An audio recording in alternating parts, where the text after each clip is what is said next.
Hey, this the welterweight champion of the world, Mr. Big Fish himself. I got my man Errol Spence Jr. What's up, brother? What up, what up? Man, listen, man, I told you before off camera, I'm really excited you back, man. You've been one of my favorite fighters. How does it feel, like, just knowing, like, you know, and you ain't coming back to no bullshit fight either, right? Like, you coming back to something real. Like, how does it feel knowing, like, you know, just to get back in the ring? Oh, man, it feels good, especially when you almost got something taken away from you. So, man, it's just a blessed opportunity for me. I'm back, you know. I'm not gonna take it for granted. Yeah. I'm gonna give the fans what they want, man. A great show and a great performance, one-sided performance. And I'm put on a great show like I usually do. Yeah, that's for sure. So it looks like Errol Spence Jr. is coming back to prove something. He wants to make a statement against Ugas. Sure. I mean, we got April 16th, big fight against Ugas. This ain't no easy one, like I said, man. This guy, this is a real fight. I mean, when you play out the fight in your head, like, what does that look like to you? Like when you kind of just rethinking it? It's different scenarios. I know Ugas, he can go, man. He can really fight. Yeah. He come from that school, that Cuban boxing, where, you know, as a kid, you know, that's what they taught all the way through. Facts. To learn how to fight. So I know he gonna come. He gonna try to come take my belts. I know he's hungry. Yeah. He wants that American dream, but you know, he gonna fall short fighting me. I think, you know, the fight might be entertaining. It might be chess match, you know, first couple rounds, but I think, you know, in the middle of the fight, I think we really just gonna lock in and, you know, go to war and have a toe-to-toe fight where, you know, I think I'm more powerful on the faster fighter, on the slicker fighter, quicker fighter. Yeah. So I think, you know, I'm better to break him down, and hopefully in the later rounds I can stop him. All right. Do you is that something? So EJ already have an idea of how he think the fight is going to play out. He think he is the superior fighter. So, you know what I'm saying? He's going in there to make this his signature fight, and he wants to destroy Ugas. He already think it's going to be a chess match, and he's going in for the kill, probably during the mid-round. So we see he got that killer mindset.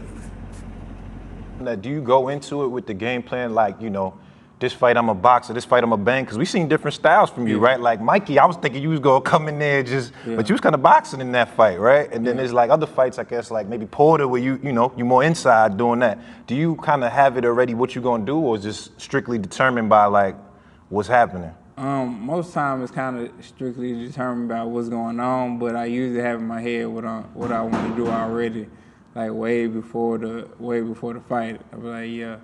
Like with Sean Porter, I already knew, like even before training camp and everything, like, yeah, we gonna fight. Yeah. And with Mikey Garcia, every day come into halfway through and people was like, you know, saying that Mikey can outbox me, or he, you know, he's slicker than me, or he's smarter than me. And it was guys, you know, that I looked up to, like Sugar Ray Leonard said, you know, Mikey Garcia might win, and, you know, guys like George Foreman. So I was like, I bet. Yeah. So yeah, I'm a boxer then, since they think he's slicker than me, he's smarter than me, he's more skillful than me. Now this is the only weakness I see in Errol Spence Jr. is he wants to beat other boxers at what they do best and shut them down, and that happened to Sugar Ray Leonard and against Duran. So, you know, it could happen to him, and he shouldn't have to worry about proving yourself. You should just fight your fight, do what you do best, and don't worry about all that. And that's one thing about Errol Spence Jr. that's gonna get him caught up. So basically, right here, yeah, he's asking Spence about the, you know, his trainer, Ugas trainer said he's gonna turn Spence aggression against him, and Spence was like, yeah, you know, it sounds good, but you know, he's gonna be able to nullify all that and figure out Ugas, and once he figure out what Ugas doing, he's gonna take it to him. I'm just doing this for the sake of time. Cut this video down. So yeah, so you know, Spencer's like, yeah, it sounds good to you, you know, you get in the ring, you know what I'm saying? So here we go with the next one. You know, it might go well for, you know, first couple seconds that, you know, he do it, but I feel like, you know, once I figure out what he's doing and I can void it out and I make people strengths, their weaknesses too. So, you know, if he want to counter punch or, you know, he want to come forward or back me up, you know, I can do it all. So it don't matter what he do, you know, I'm like a chameleon, you know. Yeah. I'm like a Lamborghini, you know, I can shift gears too. Yeah. You know what I'm saying? So whatever he do, you know, I got a game plan for him. I love that. Well, I previously I ever talked to my doctor, and then basically she was like, it's way strong. She was like, you know, Stronger than before? Don't get hit in the eye, but it's way stronger than before because they put like 2 straps on my eyes so to keep it in place. So it's like, you know, it's impenetrable right now. That's what they say. So, you know, so she was like, it's way stronger than it was before. She you just don't get hit in it, you know. But I hope that answers the eye question, you know what I'm saying, all the fans got out there. You know, I'm tired of hearing about it, truly, you know what I'm saying? You know, the first sparring match, you know, it was more, you know, fill out process, you know, see what's going on. You know, I got hit in my eye a couple of times, you know, nothing happened. Yeah. And then now, you know, I'm just sparring normal now. Like, you know, it's all out sparring. You know, I've been hitting my eye, you know, a few times. So, you know, it's safe to say that, you know, it's going to hold up. Do you still think about that? Is it something, because I know, like, in other sports and stuff, like when you get an injury, like I see that in basketball, right? Like players that, you know, they might injure their ankle or their knee. The next time they don't be jumping the same because they be kind of scared to do it the same way. Is that something, do you feel that tentativeness, like kind of because of what happened, that you feel like you got to move differently? Nah, not at all, not at all. You know, you become more, you know, protective, like, of my other eye, you know, I make sure, you know, I'm not getting hit in or, you know, I don't get hit in as much in the other eye, but, you know, nah, man, I'm locked in. I'm 100% ready to go. You know, I'm not tentative at all. You know, I'm throwing the same shots, you know, same aggression, same passion, same everything. So, you know, I feel like it didn't harm me at all. Yeah. So talk about this training. So there you have it. Errol Spence Jr. said he ain't scared, you know what I mean? It is what it is. You know what I'm saying? He's been hit in the eye. He's tested it in sparring, and he's ready to go 100%. And it is what it is. We're going to see what's happening when he gets in the ring. Camp, I mean, I think I seen you did an interview. You said, you know, you making the weight like a lot better than you was in the past, like 47. Because you're a big dude, you know what I'm saying? Coming down to 47. What you think made it easier this time, just as far as like, you know, the weight and where you at? What made it easier? Just being, cause my nutritionist come in, he come in Sunday, but me, I just being more conscious of what I eat, you know, just drinking more water, you know, not wearing a sauna suit, you know, I was wearing a sauna suit, and basically what I was doing was I was just going against my body and, you know, trying to kill the weight.